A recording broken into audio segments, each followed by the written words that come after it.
welcome to This Just In with This Just In as your host, Justin Core. This is a show where we take a deeper dive into the stories most important to you with the people involved in those stories. And today, our core respondent, Christina Bruce-Bennion, Executive Director of the Wassmuth Center for Human Rights. There she is. Christina, thank you for being here. Good morning. Thanks for having me. Well, it is absolutely my pleasure. So first, what does that title mean? Exactly what do you do for people who don't know? So the Wassmuth Center, small nonprofit. I have the good fortune to be the executive director, and we are a really small staff. So basically, I get to help support and lead the team in the work that we do. Fantastic, and we'll talk more about that work, your mission, your numerous programs. I was going to ask about each and every one of them. Like, wow, there are a ton there. That is awesome. Your history as well. But first, I ask all first-time guests this. I sent you sort of the rundown. You're like, this was the toughest question. So hopefully you figured it out. What would your entrance music, or for baseball, walk-up music be? And we can't play it because we don't want to buy the rights, but people can have it going in their heads. So I definitely have to think about this one a little bit because it kind of depends on the context. But I ultimately was thinking about the song Stand Up by Cynthia Everett, and it's from the movie Harriet, and it's a really just powerful song, and I think it is one that it helps keep me motivated in the work I do. And I think, absolutely, sort of central to everything you do. That is awesome. But first, before we talk about the history of the Wassmuth Center, let's talk about your history. You are originally from Alaska. Yes. What was it like growing up on top of the world?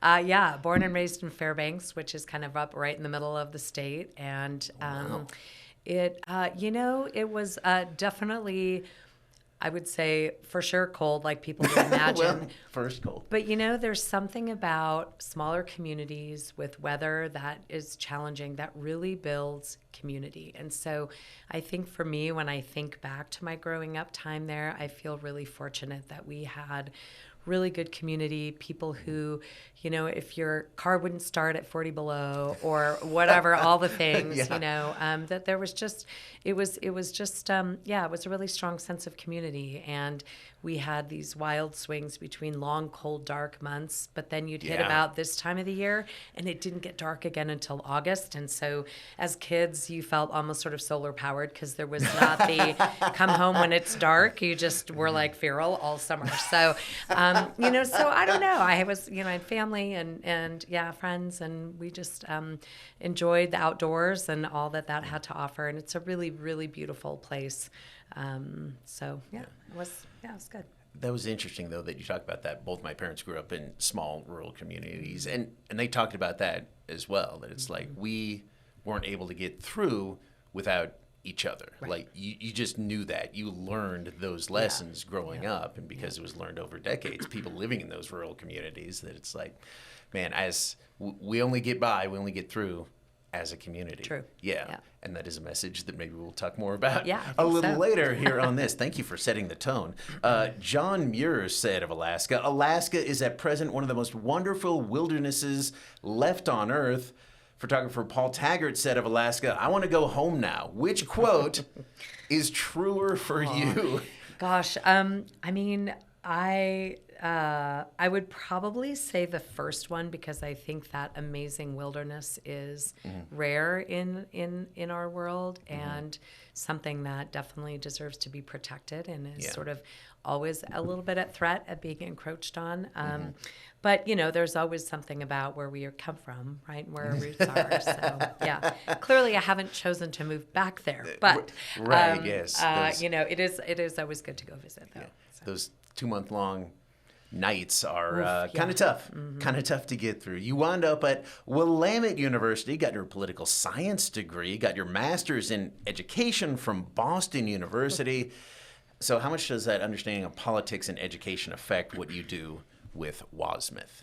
Yeah, it's just funny how our life paths work sometimes, right? Yeah. So, I think definitely they really come together in an interesting way right now, and I think the we'll talk about this some more. But I mean, really, it's almost a really great sort of the political science is really just this broader context of not only what's happening in our state, in our country, in our world, but also how and then the education piece, how that connects, and I don't know, I get kind of nerdy about it. I don't know, it like combines a lot of things that I love. You're in the right place to get nerdy about anything. Thank you, Christina. Yeah, I've heard some people say like we need to keep politics out of this, keep politics out of that. It's like politics are kind of already in everything. Yeah. And if you're not interested in politics, tough, because politics are interested in you. What drew you to this community? We talked about how you grew up in Alaska, then went to Willamette, then Boston. Why are you here? I met a guy. So my husband grew up here in Boise, and Fantastic. So we met at Willamette, and here we are. And here we are, of course. He dragged you here. What did you think when he sort of proposed the idea of coming here, living here? Yeah, I mean, when we first we actually got married up in McCall on the deck of the old Shore That'll Lodge. That'll was, do it. And backpacked in the Sawtooth. I mean, Nice. I don't know, I was kind of hooked. And I think that when we were first married, like a lot of people, we were in all, we taught English overseas. We were back east for grad school, but ultimately both of us felt like we wanted to be closer to family. And once you live in a place like the West that has mountains and has outdoor space that is really big and broad, like it's hard to get that out of your, of your soul. So it was a draw to come back west, and it just happened to work out that when we were looking for jobs after grad school that ironically I got one here in Boise. We're going to talk a lot more about what the Wassmuth Center does next right here on This Just In.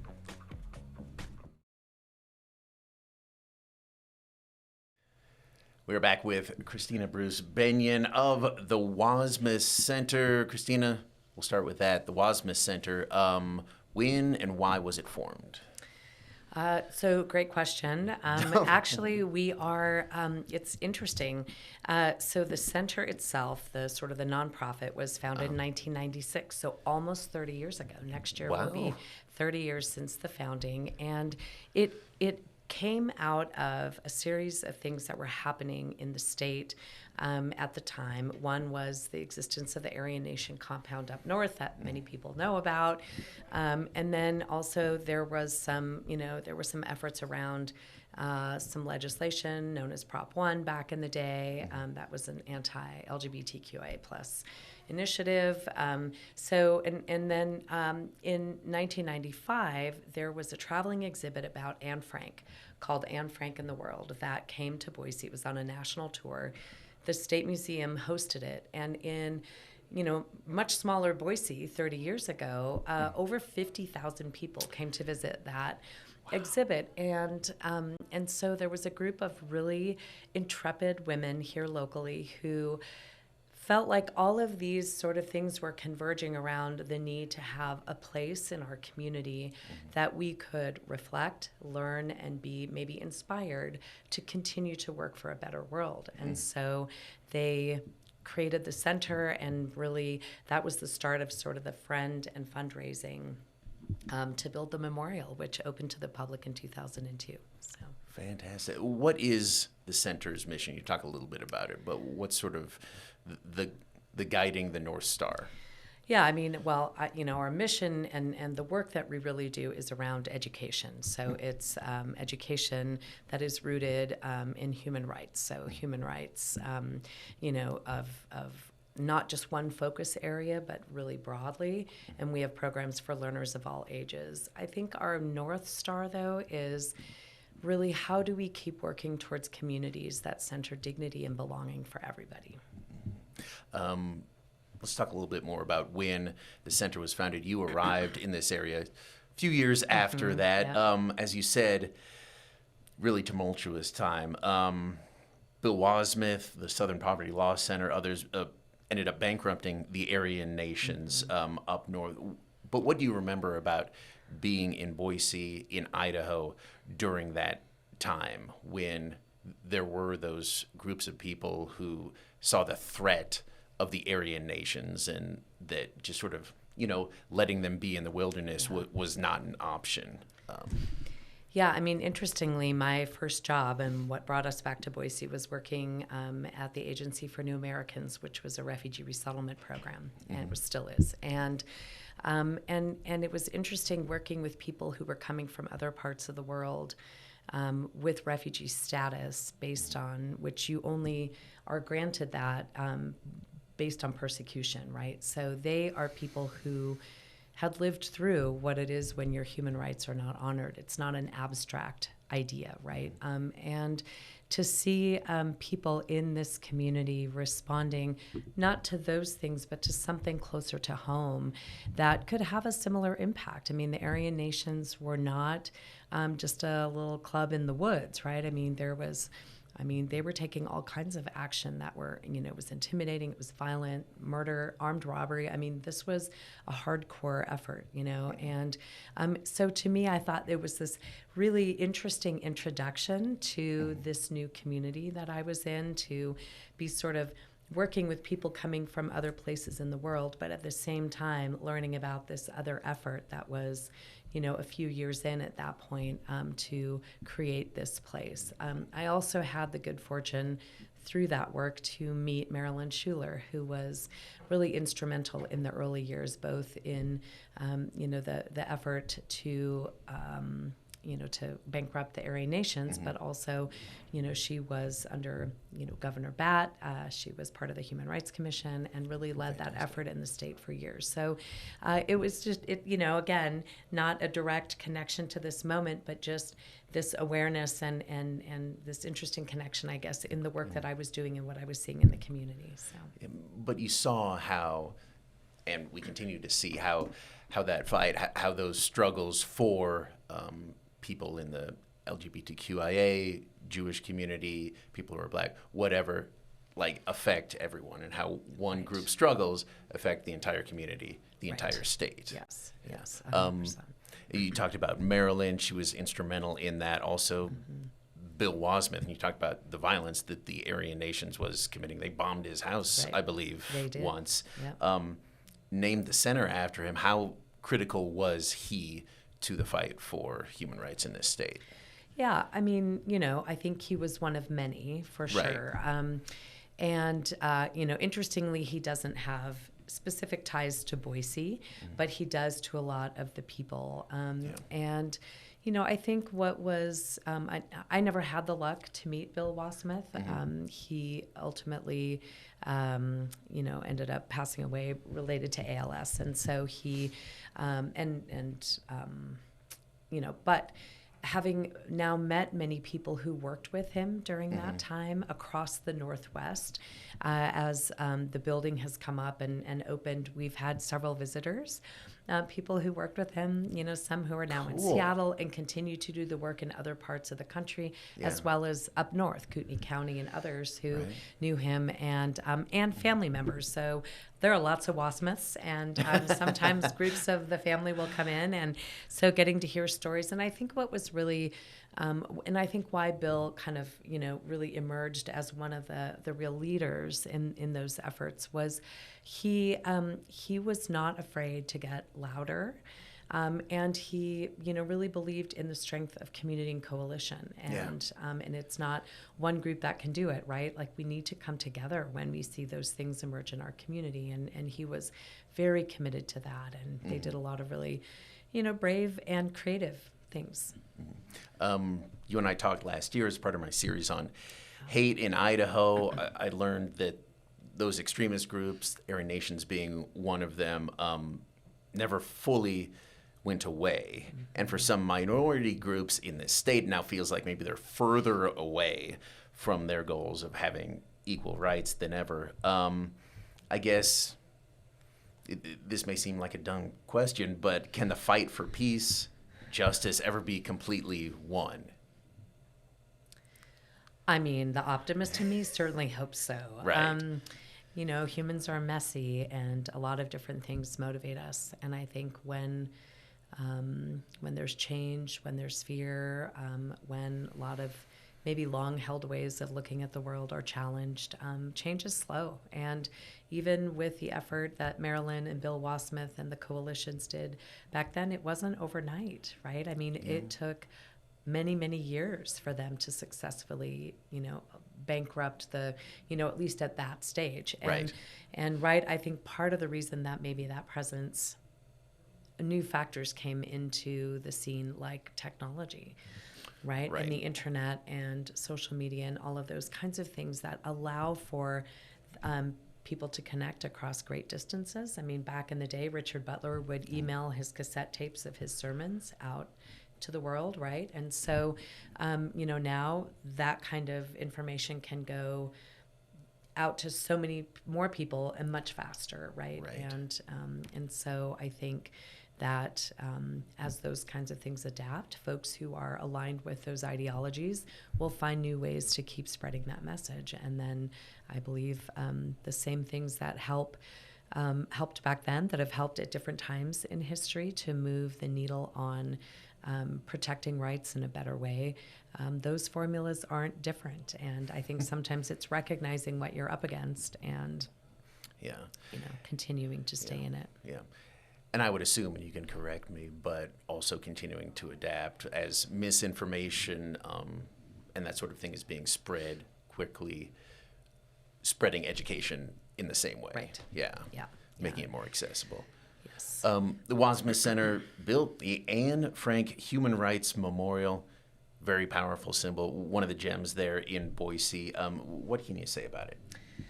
I mean, it's I think really a heart space in the community for a lot of people. We really have thousands of visitors to the memorial, and that includes, student groups on field trips. It includes people who are, visiting family in town. Businesses often will bring prospective employees there to kind of show that this exists and that it helps to counter some of the other things that unfortunately are connected to Idaho's reputation around the country. So, it's a place to gather. It's also what I love about the memorial so much is that it's accessible 24/7, 365 days a year. You don't have to pay to be there. You can bring your lunch and sit at one of the tables or on a bench. Families can be there. It's really, I just kind of smile when I see the pictures of it, Awesome. So. You also have the Spiral of Injustice, really interesting and impactful sculpture there, talking about sort of the idea of the spiral of injustice. What does it represent? Yeah, so the Spiral of Injustice is a framework that we use in many of our education programs. And it's a framework for thinking about how do communities devolve, right? How do we go from a state, a community, a nation that is honoring rights and has, strong protections for rights and democracy to a place where other forms of power and control can come in and people start to lose their rights. And in that spiral, if you picture it looking, kind of looks like a tornado. And so at the top, the spiral always begins with language. So that is kind of the first place where we'll see, it could be how a group is referred to. It can be, and it's not just spoken word, right? It can be written word. It can be, now we have obviously memes and other things. It can be videos. We have, so much stuff comes from YouTube and other places, right? So, and if we don't interrupt the spiral, it can continue down to avoidance, discrimination, violence, and ultimately elimination. And so it's a framework that we have found to be something that people can really connect with because it is you can look at historical events and see how it happened, but you can also find real examples in our current world and what is that looking like and make those connections. And so, and I think what's also powerful is that even though we talk about how you can down spiral if we don't interrupt it, The flip side of that are all the ways that we can try to interrupt it. And so that's a big part of also how do we, what does it take? What does it take to stand up? And that doesn't always mean you're wearing the hero's cape, right? But there are lots of ways that as individuals, as communities, and beyond that we can interrupt the spiral. You talked about all the thousands of visitors to the memorial, seeing all that, seeing the spiral. What do you hope that they take away from that? I mean, I think the hope primarily is that that the combination of the quotes of Anne Frank's story, in all the other pieces that are in the memorial, that one, it's a sort of a place that kind of stops you for a moment and connects you to, oh, right, like right, we can get so like, oh, the things are hard or whatever. And sometimes you can step and think, oh, that's right. Like they're, kind of to your earlier point, this sort of effort and fight has been going on, for centuries. And, Yes. Martin Luther King Jr. talked about, the long arc of justice, right? Like it bends toward justice, but it doesn't mean it's faster. It's not easy, a hard 90-degree turn I don't toward know justice. why, right? Yeah, As humans, like we all thrive and do better when we are in communities where belonging and dignity are honored, and yet we sort of keep forgetting that.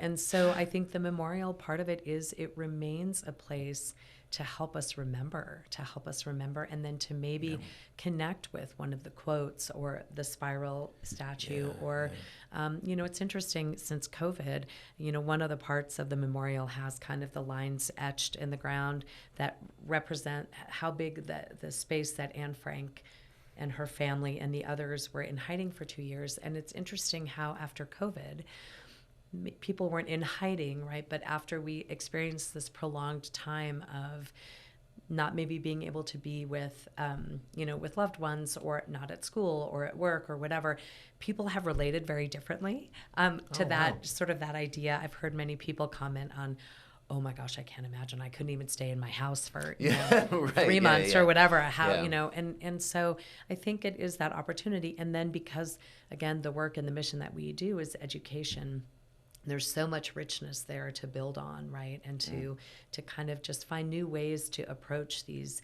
big ideas and make them, we hope, real and relevant for people. Just last year, you opened the Philip E. Batt Building. Had some video of that. What does this allow you to do? This building has really been a game changer. I think, in all the years that the center has existed, the memorial, of course, has been the heartbeat of the organization.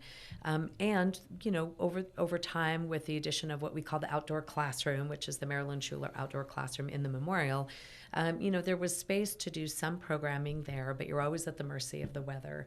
And then it was wherever we could find other spaces in the community, at the library or Jump or schools to offer programs. Having a building that, as a nonprofit, having a new building is remarkable to begin with, but one that was designed so beautifully and intentionally by everyone who was involved, starting with Erstad Architects who designed the building, and then, the artists and others. So now having a space, I think the biggest thing it's really allowed us to do is really offer and grow our programming so that we can offer things for learners of all ages around our community. And we're remarkably busy a lot of the time, and that's the whole point. That's why we're there. So now that we have our little mini campus is what we might think of it as, once, especially now, we have a couple more months maybe until the current project that has part of the memorial sort of under construction is finished. Then everything will finally not be in a construction zone anymore. But it's really been remarkable to have, a place for, obviously staff to have offices, but really to be able to invite the community in to participate. Fantastic. Christina, thank you. We're going to wrap up with Christina Bruce-Bennion of the Wassmuth Center right after this. Back with Christina Bruce-Bennion of the Wassmuth Center. You got a lot of programs for youth and the community. What are they? How can people get involved? Oof. Yeah. So the best way to get information about all of our programs is to go to our website, which is wassmuthcenter.org. And there you'll find, what's coming up, how you can register. But really the programs include some that are ongoing. So our Wassmuth Youth Leadership Program, for example, is for 9th through 12th graders. And they're with us for a year, sort of as a cohort. So students apply, and we really, there's a combination of learning, of course, but also projects that the students develop and design to have impact in their communities. So that's one. We do another one that's called Compassion Crew every Thursday morning for preschoolers and their caregivers, and it's an hour long, and it's hilarious. The smallest people, we hear them the best throughout the building. We all love Thursday mornings. And then we just have a variety of monthly programs as well, conversations at the center, speakers at the center, some book clubs. And those are all free for the public to attend. And then now coming up in the summer, we have Kindness Camp, which is a week at a time, and that's for school-age kids. There's still some spaces. We have 3 separate sessions. Yeah, I don't know. There's just a lot going on. There's a lot going on. There's a lot going on. So really, again, the best place is to go to our website and learn more. Awesome. We hope you'll join us. And what's that website again? Wassmuthcenter.org. Fantastic. Christina, thank you so much for joining me. Yeah, really appreciate it. If you got any comments, questions, just kudos, 208-321-5614. Use the hashtag JustIN. See you next time on this JustIN.